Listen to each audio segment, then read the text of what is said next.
Welcome. Thank you for being here. If you wouldn't mind giving us a like, and consider going ahead and subscribing as well, that would be fantastic. And if you really want to go the extra mile, go down to the description below and click the Patreon link. Lots of cool stuff going on there. As always, I love you, and enjoy the show, guys.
The DeathWorlders, a story by user Hambone.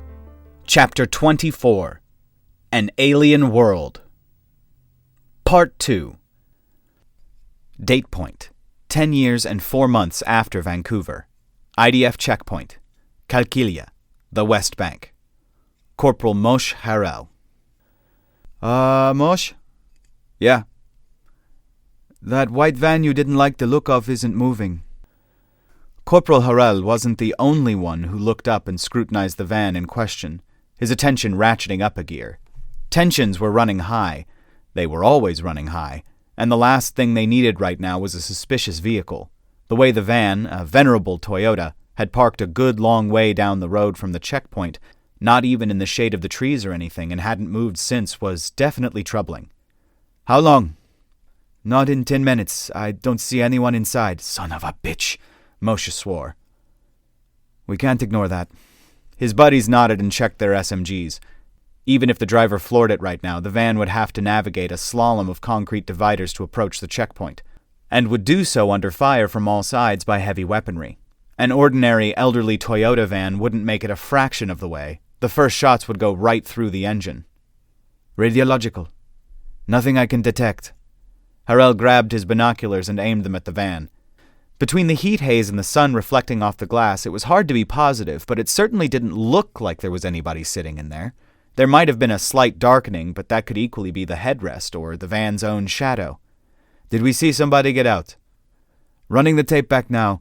No, nobody got out of it. Not that I can see, anyway. That van's in full sunlight and the windows are up. It must be cooking in there. All I know is the camera didn't see anybody.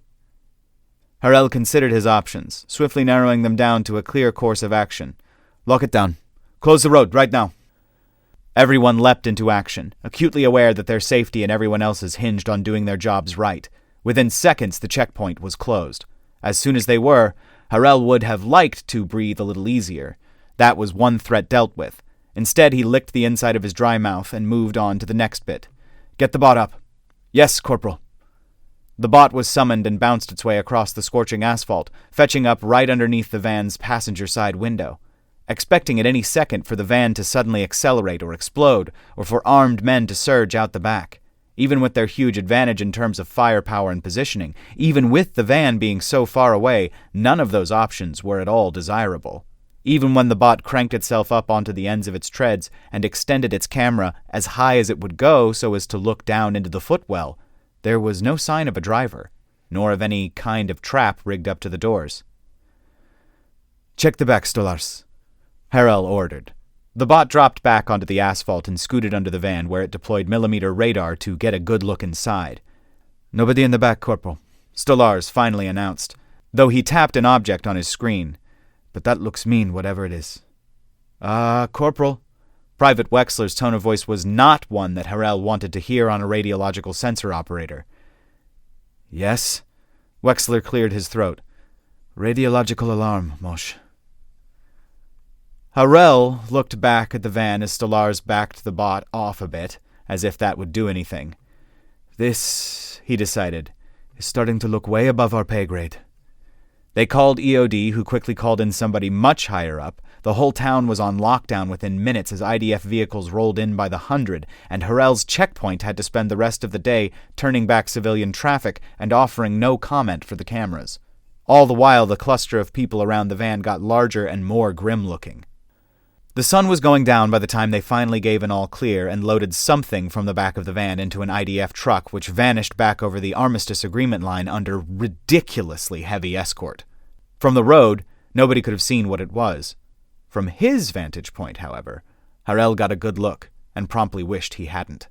It was covered in bright yellow radiation hazard stickers labeled in both English and Urdu, and had borne the white crescent and star of the Pakistani flag. Date point, 10 years and 4 months after Vancouver. CIA Chicago office, Illinois, USA, Earth. Darcy. Welcome back. How's our new asset at Byron Group? Darcy didn't need to fake a tired smile for Jake, her usual work partner. She really had been in Honolulu less than 20 hours ago, and that much travel was guaranteed to leave her rumpled and drained, even though she was thoroughly used to it. Between sleeping most of the flight and catching a power nap in the car outside Jenkins' house, she was perfectly rested, but it was still getting late in the day by her personal clock. Jake would have seen through even her best false smile anyway. "He's going to be a pleasure to work with," she said honestly. "All carrot, no stick, all the way, just you watch." "That easy, huh?" Jake asked. He stood from his desk and set about making her a cup of tea, exactly what she needed.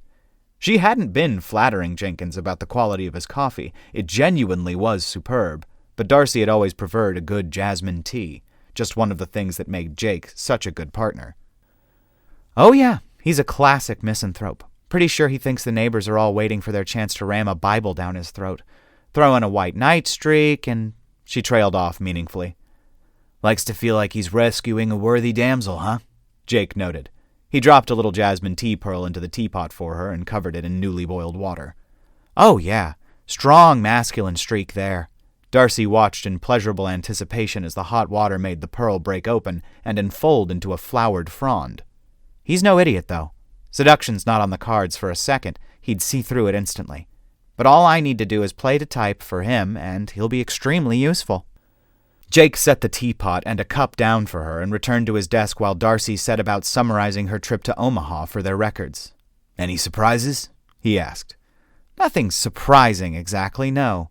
He knew what the WERBS acronym stands for, but he didn't know the specifics and didn't push. Figure if we ever have to throw him a bone there, the cover about having nukes ready to jump will do just fine." "Good. Last thing we need right now is any more potential holes in that one." Jake nodded. "Sounds like a good source." Darcy took a grateful sip of her tea. "Almost perfect. He's an honest man underneath the asshole exterior, so we don't need to establish any real control over him. Just give him the sales pitch and let him motivate himself the rest of the way. I like him." "You always did have a thing for prickly guys with soft centers." "Guilty." They worked in comfortable silence for a few minutes. Darcy finished her notes and her tea and was considering wrapping it up for the day and sleeping in her own bed for a change when Jake sat back in his chair, arms folded, and frowned at the screen. "Problem?" she asked. "Could be." His jaw worked side to side as he considered what he was reading. "One of those stolen Pakistani nukes just showed up." Date point, 10 years and 4 months after Vancouver. Clan Whitecrest Personal Transport Springing Ember. Cimbrian System, the Far Reaches. Regari. Sensing and communicating with ships that were traveling at superluminal speeds had been a serious challenge and concern before the Cortai had figured out the algorithms for detecting and modulating the wake every ship created as it stretched and contracted space-time around itself. The expansion and contraction of spacetime being unbound by the speed of light, the system made for an efficient and cheap means of FTL communication, with only the slight drawback that it had an effective range of no more than about a day's travel at 1 kilolight, not even enough for communication even between two relatively close star systems, and no inhabited systems were that close together anyway. Still, it was good enough for ships in the same system to see and talk to one another. In the past, once a ship had departed, it would outrun any photons sent after it, and so talking to it was simply impossible unless you got in a faster ship, overtook it, and dropped a transmission in its path. Nowadays? Unidentified vessel, this is HMS Violent patrolling Cimbrian local space. Cease your approach and identify, over. Regari ordered the ship down to sublight at once. Violent, Gowan transport Springing Ember, piloted by Officer Regari of Clan Whitecrest on a diplomatic mission, ceasing approach. As he did so, Ima poked her head out of the ship's ablutions chamber, combing her fur to clean out her dust bath. "We've arrived?" she asked. "We were just intercepted by one of the human ships, the Violent." Ima's ears quirked and she grimaced. "Violent?" she asked. "Just Violent? What an ugly name for a ship." "Unsubtle, isn't it?" Regari agreed, though privately he felt that the name was appropriately bellicose for a warship. Why mask its nature behind poetic imagery? A minute later, Violent hit sublight at a relative stop a few 100 kilometers away. His transport only registered its presence by the friendly identity signals it was broadcasting. Without those, it would have been all but invisible. No radar signature, with a shape and albedo that sent every sensor they had skipping off, without trace, and zero visible heat. Regari knew that it would be radiating all of its heat in a coherent beam back towards the nearest star. Only his experimental gravimetric sensors designed to counter hunter cloaking devices told him that something was there, and they were still far too imprecise to narrow down the exact location of Violent's mass to within a radius better than 30 kilometers. "Springing Ember, please disable all electronic security and submit to a database scan." "They really are paranoid," Ima commented. "I heard a saying of theirs once. It's not paranoia if they really are out to get you," Ima finished. "Yes, but they can plainly see that we are not hunters, can't they?" "Well, like you said, they are paranoid," Regari snorted, dropping the firewalls. He watched the alerts unfold as Violence technicians first infiltrated, then thoroughly ransacked the Springing Ember's computer. Fortunately, the ship wasn't carrying any clan secrets. He'd made completely sure of that before leaving. 2 more contacts appeared on his sensors as the intrusion was withdrawn, and he was sent an all-clear to re-establish his firewall. These were small compared to his transport and the human destroyer, but large relative to most starfighters. Firebirds. "Springing Ember, proceed to orbit above the 5th planet of this system and await further instructions."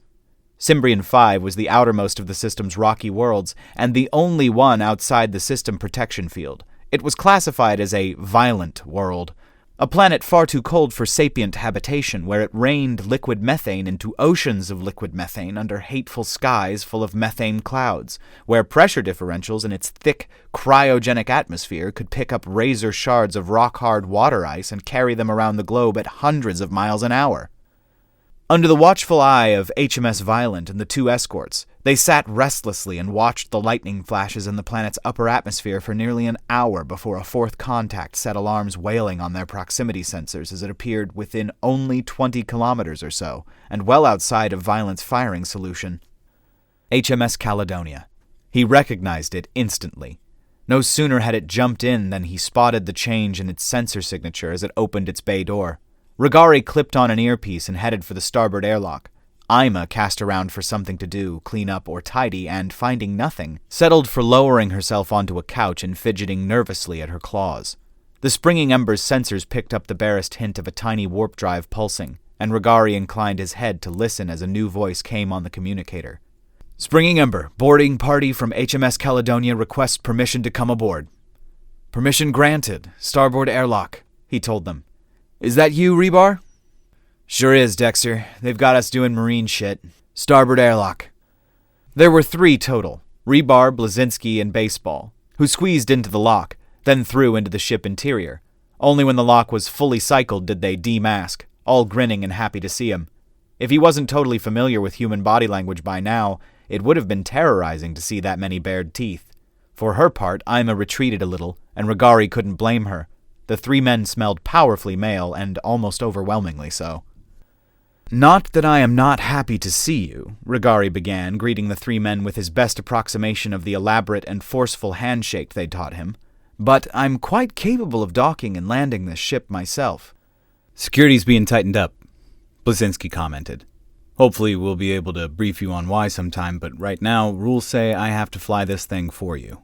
Regari stood aside and gestured to the control room. In keeping with Gowan architecture, it was at the back of the ship, immediately in front of the main engines. There was, after all, no good logical reason for the pilot to sit at the front of the ship when he would be flying by sensor readings and information displays anyway. Meanwhile, the sleeping quarters could be mounted in the front of the ship, as far away from the core and main kinetic thrusters as possible, and therefore quieter and calmer.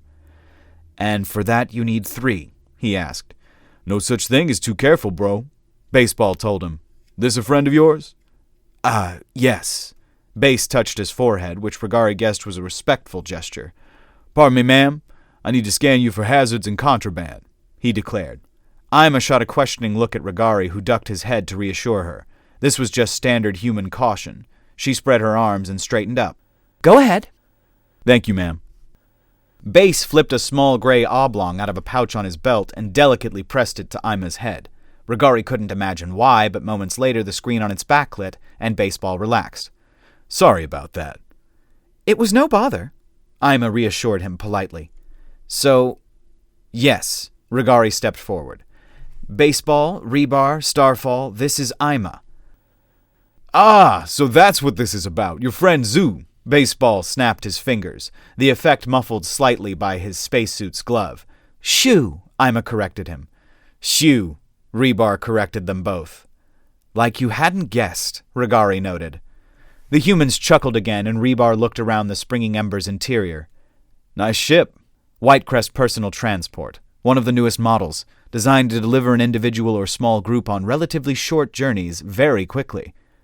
"Surely the faster it goes, the further it goes," Rebar asked. "We borrowed some ideas from you," Regari told him. "Using capacitors to power the engines gives much better speed but limits the range. That was deemed an acceptable trade, seeing as it's intended for rapid travel within our territory, between Gao, Gorai, and the new colony at Gwenha. Cimbrian, fortunately, is not that far from Gorai." "So, this thing runs on solar power?" Blazinski asked, settling into the pilot's couch. "Usually, it recharges off its own generator. We wanted to install a quantum core plant, but our versions of those are bulky and not very efficient yet, so we went with old-fashioned fusion. It can recharge via its shields if it has to, though, yes." Blazinski nodded and checked in with Caledonia, Violent, and the 2 Firebirds to confirm that the ship now had a human pilot and that all life forms on board were accounted for. "Eta 2, go for slave jump. Whenever you're ready." Slave jump? The cryogenic gray storms of Cimbrian 5 vanished in an eye blink. The planet Cimbrian, the inhabited one, all blues and greens and white, replaced it, below them, and much larger.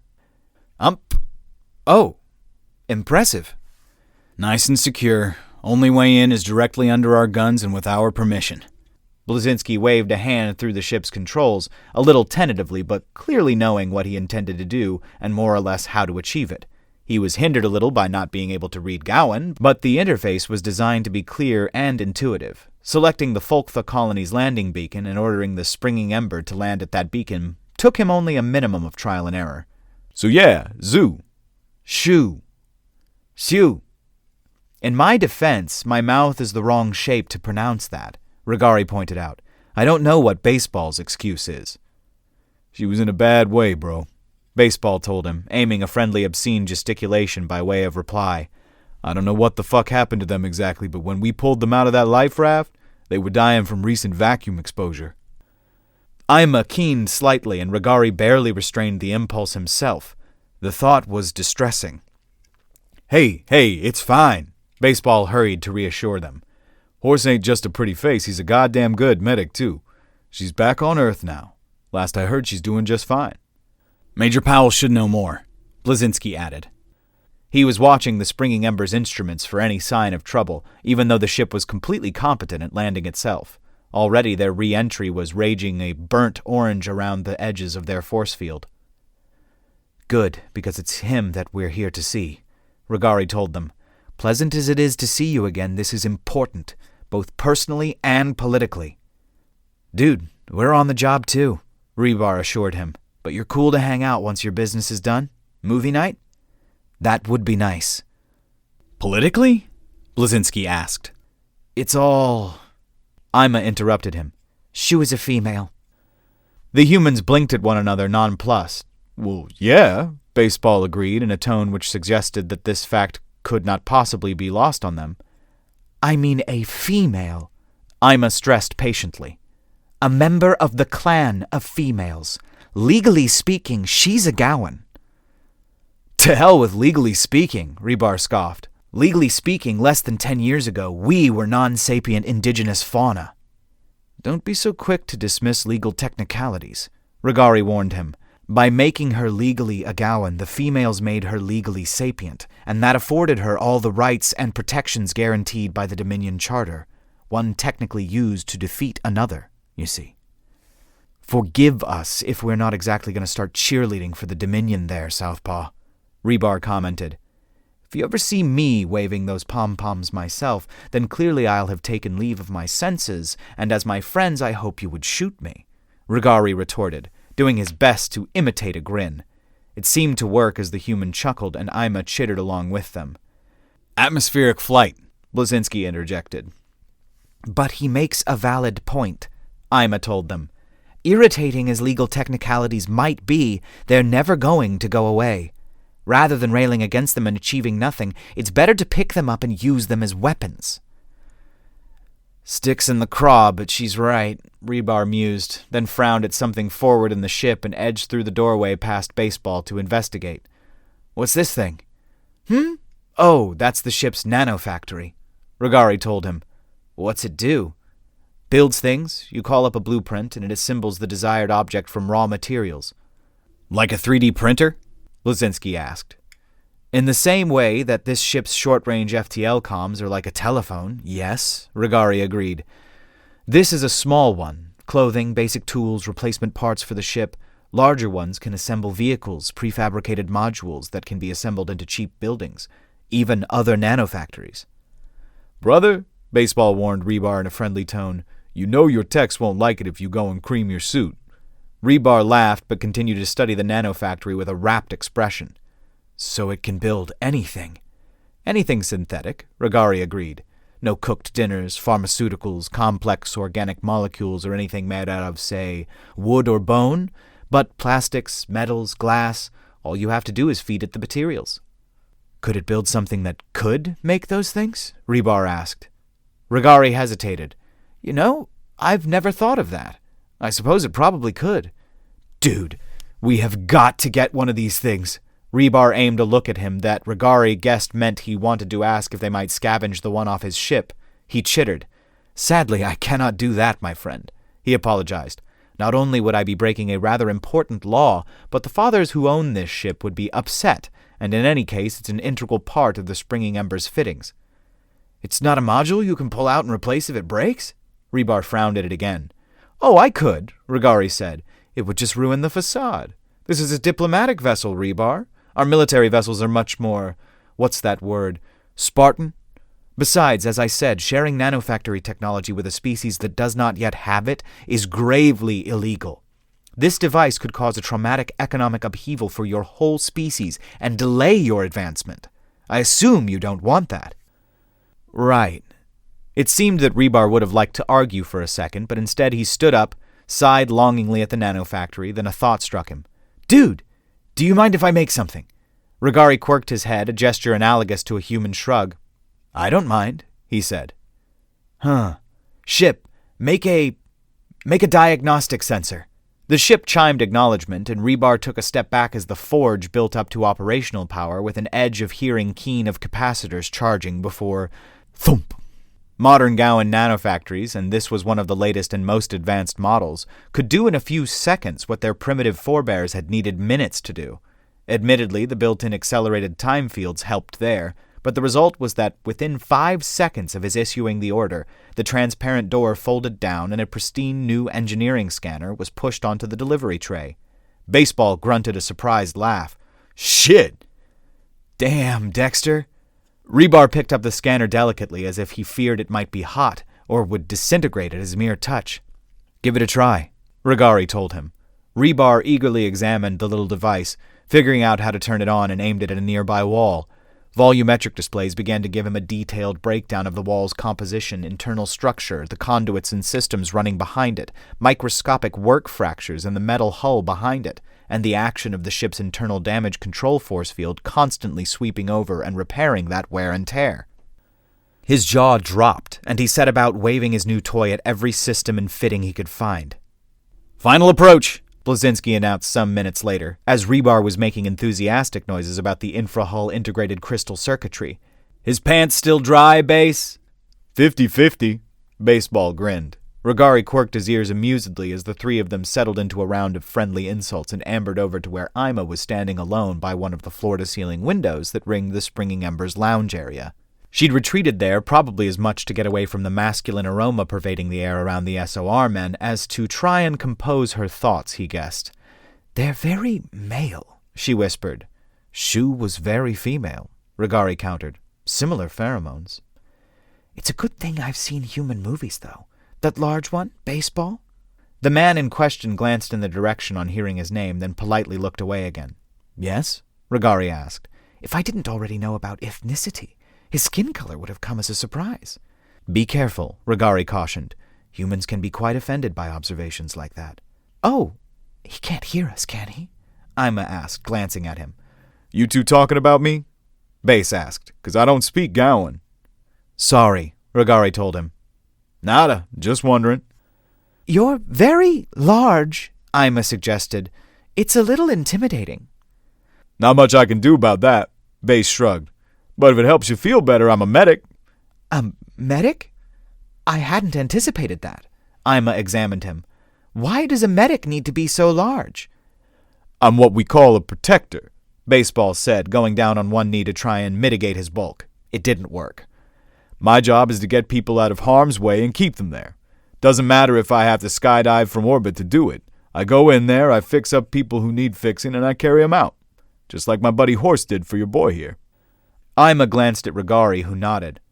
"Warhorse is shorter," he said, "but more—" He made an inflating motion with his paws and shrugged his own shoulders to hint at a muscularity that no Gowan, not even the supremely physical clan Stoneback, would ever approach.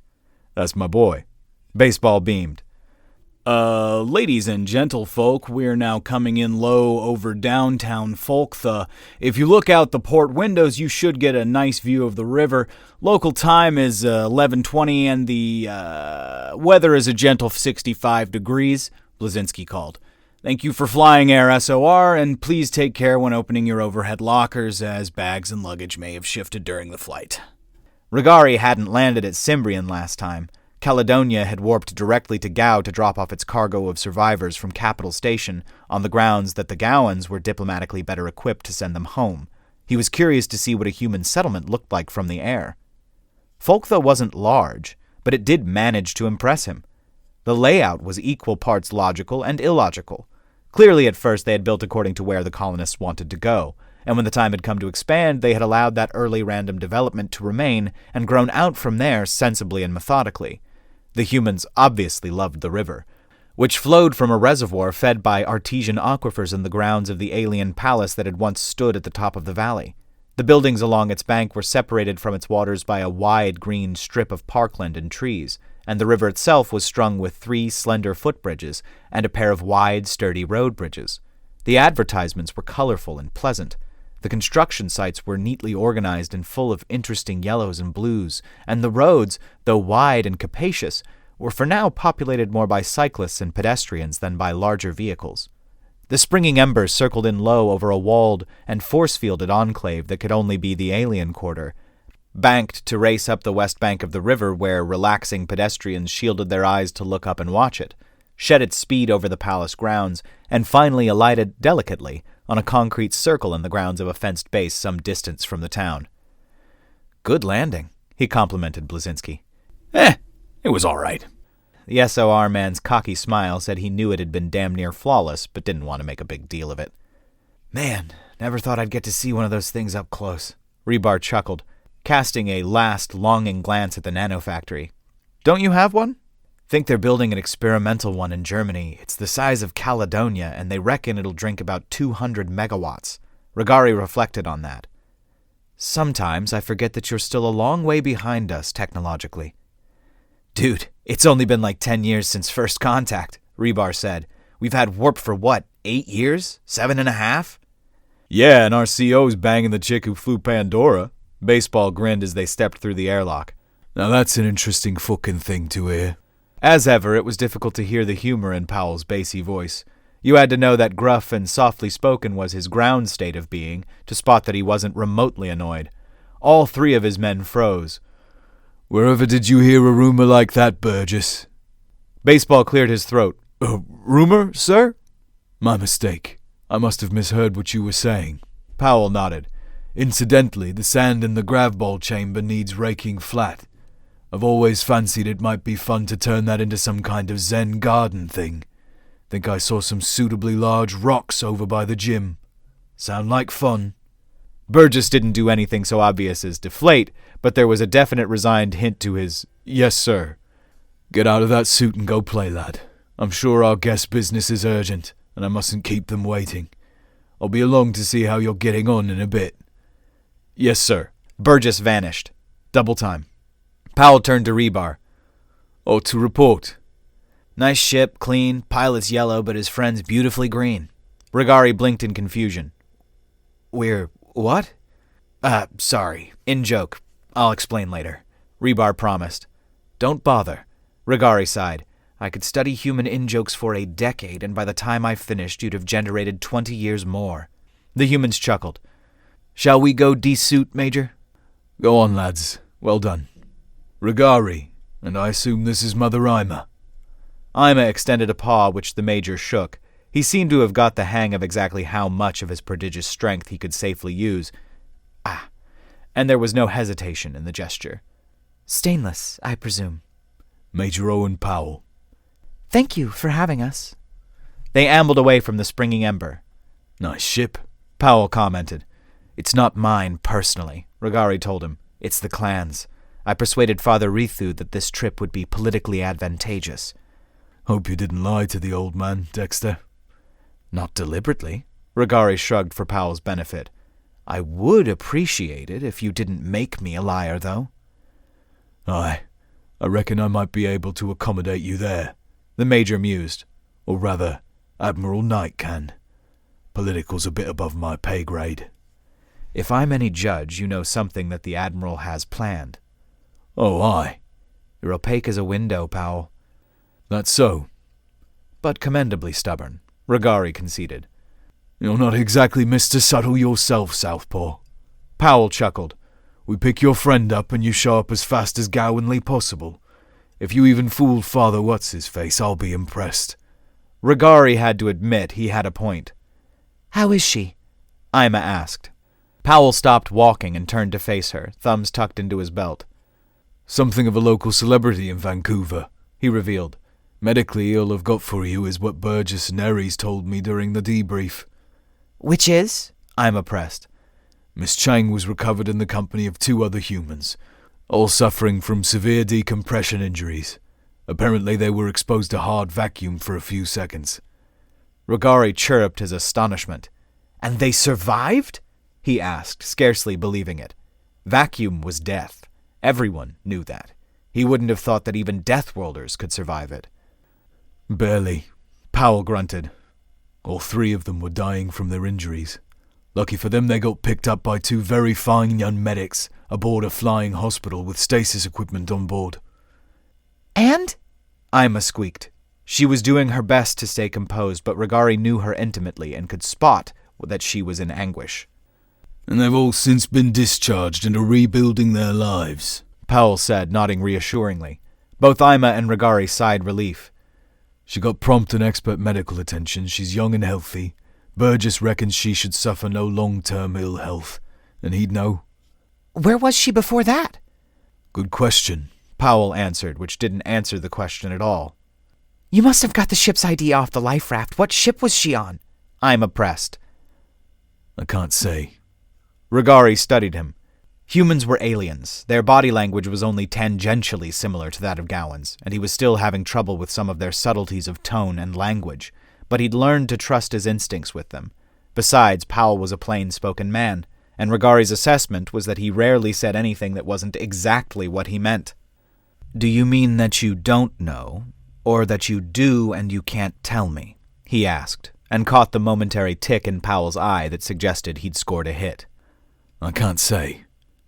So it's the latter. Transparent I might fucking be, but penetrable I'm not, mate. You can say much by withholding comment, Regari pointed out. There's a secret here.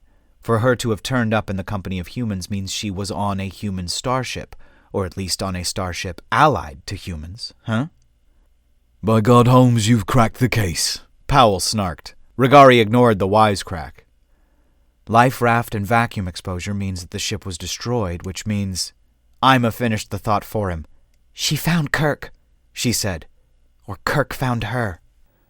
Powell didn't need to say a thing. He simply spun and directed an incredulous stare at Ima, then at Regari.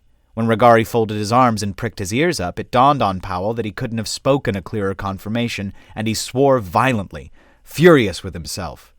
Shit! He gritted his teeth thoughtfully at nothing for a second, then exhaled resignedly. Okay. I need to know exactly how much you two know about Kirk. Alright, I'm done recording for the day. I got another 45, 50 minutes done. I gotta go to the gym. Thank you so much for being here today. Blah, blah, blah, blah, blah, blah, blah, blah, blah, blah, blah, blah, blah, blah, blah. Like, comment, subscribe, blah, blah, blah, blah, blah, blah, blah, blah, blah, blah, blah. What's your favorite duck? Blah, blah, blah, blah, blah, blah, blah, blah, blah, blah, blah, blah. I love you so much. There, I got all the important bits in. Is that an ending? I don't think that's an ending. I feel like that's also condescending. I'm not trying to be condescending. It's just supposed to be silly. But now I'm worried that I have horribly offended all of you. It's staying in because, look, I appreciate all of you and you're more than welcome to be offended, but I don't have to care. That's the thing. That's how offense is taken, yes, but it's also observed. And if I don't care, what does it matter? No, that makes me sound like a sociopath. I might be. I don't think I am. I try to be a good person, but good people don't have to try to be good people. You know what I mean? So, interesting. I don't know where I'm going with this, but did you know the Muffin Man? Do you know the Muffin Man? The Muffin Man? The Muffin Man! Well, she's married to the Muffin Man. The Muffin Man? The Muffin Man! Run, run, run as fast as you can. You can't catch me. I'm the gingerbread man. I'm the gingerbread man. You come on down here. I have the gingerbread. You know the gingerbread, you're a mess. Blood clot.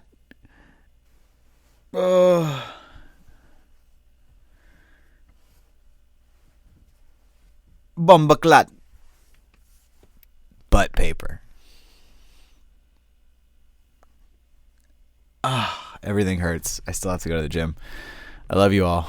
Goodbye. TTFN. Ta-ta for now. Oh, the wonderful thing about Tiggers is Tiggers are wonderful things. Their bones are made out of jelly. Their tails are made out of springs. Because of the wonderful things he does. Gorsh. These are all for you, Graygor. I hope you enjoy them, buddy. I don't know what you're going to do with them, but have fun. Also, I'm sorry. They probably broke your ears with that one. That's my attempt on the Wilhelm screen. That's the other one. I don't remember what, but there's different screams. One's Wilhelm, one's a different one.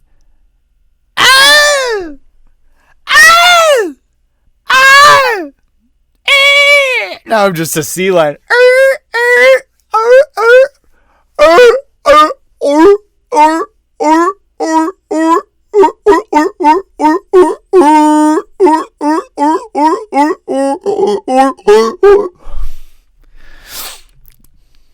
Seal noises. Ba-da-da-da-da-da-da-da, ba-ba-dee-ya. Seal noises. Also, I'm so sorry, Heidi Klum, that I cheated on you. I'm a moron. All right, I gotta go.